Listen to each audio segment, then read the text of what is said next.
সিলভারের হাঁড়িতে chicken bun রুটি, এভাবে এত সুন্দর চিকেন বান, তাও আবার সিলভারের হাঁড়িতে গ্যাসের চুলায়, ভাবা যায়।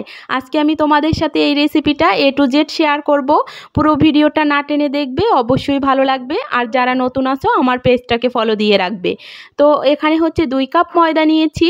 2 কাপ ময়দায় আধা চামচ বেকিং সোডা, আধা চামচ হচ্ছে ইস্ট আর পরিমাণ মতো লবণ দিয়ে ভালো করে মিক্সড করে নেব। আর এখানে হচ্ছে 4 টেবিল চামচের মতো সাদা রান্নার তেল দিয়ে দিয়েছি।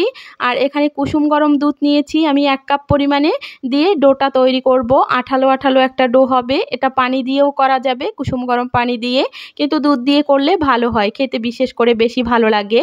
তো তারপর হচ্ছে আমি এটা ভালো করে হাত দিয়ে মথে নেব একটা সুন্দর ডো তৈরি করে। এটা হচ্ছে আধা ঘন্টার জন্য রেস্টে রেখে দেব, উপরে একটু তেল দিয়ে, যাতে সফট থাকে।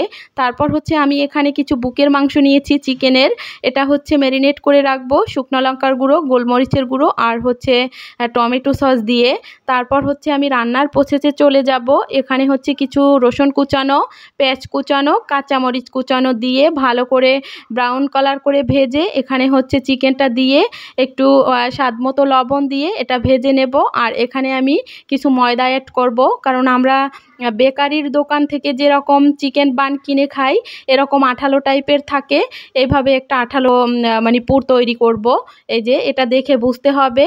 তারপর হচ্ছে যে ডোটা আমি রেখেছিলাম রেস্টে, একদম ফুলে ডাবল হয়ে গিয়েছে। হাত দিয়ে এভাবে সুন্দর করে মুথে নেব, এটার ভিতর যে ইটা থাকে ওটা যাতে বের হয়ে যায়। তো এভাবে করতে হবে, দেখে বুঝতে হবে। আমি যেভাবে করতেছি এভাবে টিপসগুলো ফলো করলে অবশ্যই একদম সাকসেস হবেন। একদম গ্যাসের চুলায় বাসাতে একদম সংক্ষেপে তৈরি করতে পারবেন। তো এভাবে হাত দিয়ে একটা ছোট রুটির মতো করে এখানে হচ্ছে পুরটা দিয়ে দিতে হবে। তারপর এভাবে তৈরি করবেন। অনেক সময় দেখা যায় আমার বাচ্চারই একদম 7:30টার ভিতর স্কুলে নাস্তা বানানো পসিবল হয় না। এভাবে বানিয়ে রেখে দিলে ওকে মানে টিফিনের জন্য দিয়ে দেওয়া যায়। তো এভাবে আমি এক একটা করে তৈরি করে নিতেছি সবগুলো। তো এই যে সবগুলো নিয়ে তারপর হচ্ছে এখানে উপরে যাতে কালারটা চলে আসে একদম ঠিকভাবে, এজন্য হচ্ছে আমি একটা ডিম নিয়েছি। ডিমটা ফেটিয়ে উপরে হচ্ছে ব্রাশ করে দিয়ে দেব।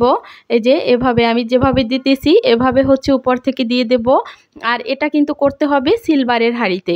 চুলাতে করলে একদম সিলভারের হাঁড়িতে করলে একদম নো ফেল, এভাবে পারফেক্ট হবে আমার মতো। তো এভাবে সিলভারের হাঁড়িতে দিয়ে, আর ঢাকনাটাও হতে হবে সিলভারের। আর এইভাবে একদম মিডিয়াম আঁচে রাখতে হবে চুলার আঁচটা 20 মিনিটের মতো। এই যে 20 মিনিট পর চলে আসছি, দেখেন কত সুন্দর কালারটা এসেছে। ভাবা যায় গ্যাসের চুলায় সিলভারের হাঁড়ি অবশ্যই ব্যবহার করতে হবে। তো এভাবে আমি একটা একটা করে সবগুলো তৈরি করে নিয়েছি। আপনাদের কাছে হচ্ছে বড় হাঁড়ি থাকলে একবারে দিয়ে দিতে পারবেন। এই যে কতটা সফট আর কত সুন্দর। পুরো ভিডিওটা ভালো লাগলে অবশ্যই লাইক কমেন্ট শেয়ার করে পাশে থাকবেন। আল্লাহ হাফেজ।